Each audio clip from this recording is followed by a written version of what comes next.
तो आज की वीडियो में हम डिस्कस करेंगे इंसर्शन और डिलीशन म्यूटेशन।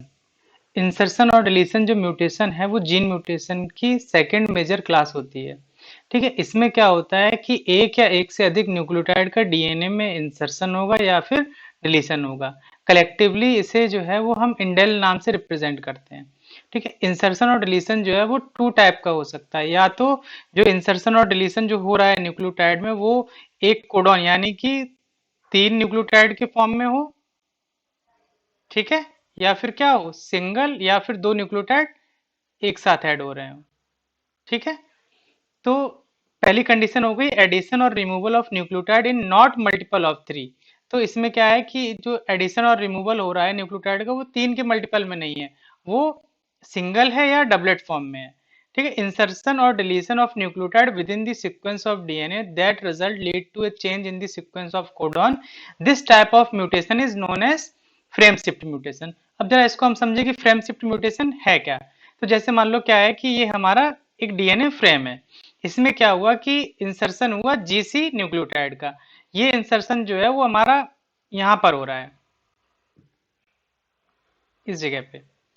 ठीक है, तो ए ए टी और फिर हमारा जीसी इंसर्ट हो गया, उसके बाद में ए टी जी करके जो कोडन था वो अब इसका ए टी जी का ए जो है वो इसके साथ में आ गया जी सी ए। ठीक है, तो जो अगला कोडन जो हमारा था वो सी टी जी था, तो अब यहाँ पे अगला कोडन क्या हो गया टी जी सी हो गया। और ये जब एमआरएनए बनेगा तो एमआरएनए से फिर क्या बनेगा प्रोटीन बनेगा। तो मान लो यहाँ पे जी सी ए जो कोडन है वो पहले किसी और अमाइनो एसिड को रिप्रेजेंट कर रहा था, लेकिन जब इस तरह से जब फ्रेम शिफ्ट हो जाएगा तो हमारे जो पूरी प्रोटीन जो बनने वाले जो अमाइनो एसिड थे वो चेंज हो जाएंगे। तो इस तरह के म्यूटेशन को जो है वो हम फ्रेम शिफ्ट म्यूटेशन नाम दे रहे हैं। In insertion of any nucleotide in the DNA sequence, this mutation is recovered by deletion near the mutation. जैसे इसमें कहा गया है कि क्या हो कि जैसे मान लो जीसी न्यूक्लियोटाइड का क्या हुआ इंसर्शन हुआ।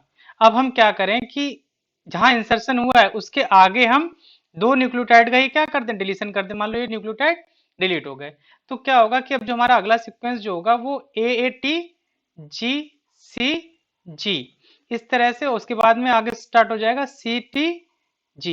तो इस तरह से हमने क्या किया केवल एक अमाइनो एसिड का हमारे प्रोटीन में चेंज आएगा, बाकी हम उस फ्रेम को क्या कर सकेंगे मेंटेन कर पाएंगे, जो पहले फ्रेम था वही हम वापस ला पाएंगे। ठीक है, तो इस तरह से हम क्या है कि किसी भी इंसर्शन या डिलीशन म्यूटेशन को हम रिकवर कर सकते हैं। इंसर्शन जब होगा तो हमें उसके आगे वाले साइड पर उतने ही जितने न्यूक्लियोटाइड का इंसर्शन होगा उतनी न्यूक्लियोटाइड का डिलीशन करना होगा, और जब डिलीशन हो रहा होगा तो उसके आगे हमें उतने ही न्यूक्लियोटाइड का क्या करना होगा एडिशन करना होगा। ये दोनों वाइस वर्सा होते हैं एक दूसरे के, अगर इंसर्शन होगा तो डिलीशन करना होगा और डिलीशन होगा तो इंसर्शन करना होगा। दूसरी कंडीशन है कि जो न्यूक्लियोटाइड का एडिशन जो है वो मल्टी एडिशन या रिमूवल जो है वो मल्टीपल ऑफ 3 के फॉर्म में हो। तो द एडिशन और रिमूवल ऑफ वन और more codon lead to the addition और रिमूवल ऑफ अमाइनो एसिड। अगर एक कोडॉन या एक से अधिक कोडॉन का एडिशन होगा तो अमाइनो एसिड का नंबर बढ़ेगा, और डिलीशन होगा तो अमाइनो एसिड का नंबर प्रोटीन में क्या हो जाएगा घट जाएगा। और इस तरह के म्यूटेशन को हम लोग जो है वो नाम देते हैं इन फ्रेम म्यूटेशन। इसमें क्या होता है कि जो कोडिंग फ्रेम होता है वो हमारा चेंज नहीं होता है। जैसे मान लो कि ये सीक्वेंस है,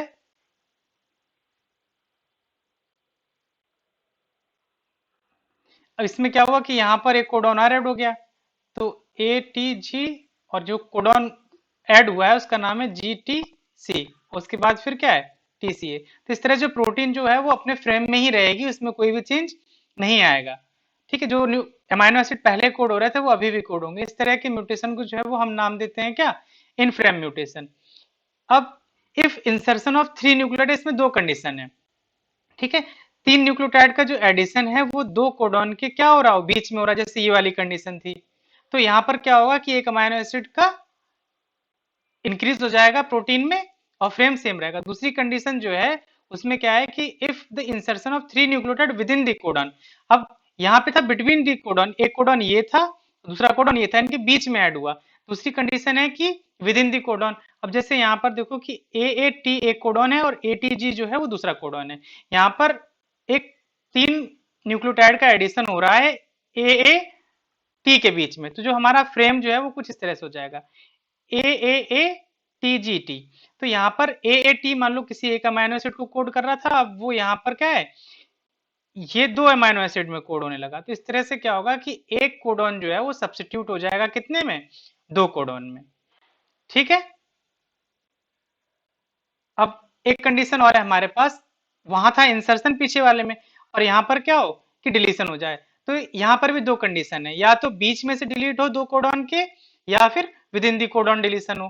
तो if deletion of three nucleotide between the codon result one amino acid become lost. यहाँ पर क्या होगा कि दो कोडॉन के बीच में से अगर एक कोडॉन हट जाएगा तो एक अमाइनो एसिड क्या हो जाएगा, कम हो जाएगा। वहीं दूसरी कंडीशन है, if the deletion of three nucleotide within the codon result in two codon substituted into a single codon.